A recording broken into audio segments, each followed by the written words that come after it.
Hello everyone, today we are discussing the first question, that is if x minus 1 by 3 equals k and k equals 3, what is the value of x?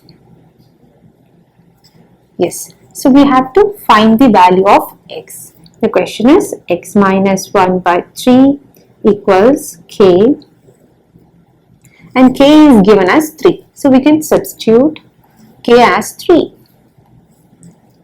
Okay, now we have to find the value of k. That means we have to isolate x. So that is, in order to isolate x here, I'm just multiplying both sides with 3. So my left hand side becomes x minus 1 and the right hand side becomes 3 times 3. Yes. Okay. So that is x minus 1 equals 9. So x is equals 9 plus 1. That is, we are just adding 1 on both sides in order to isolate x.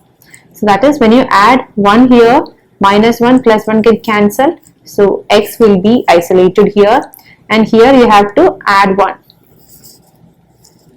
When you add or subtract or multiply, you have to do the same thing on both sides of the equation in order to balance the equation. So that is x equal to 10 is the answer. So our answer is option D.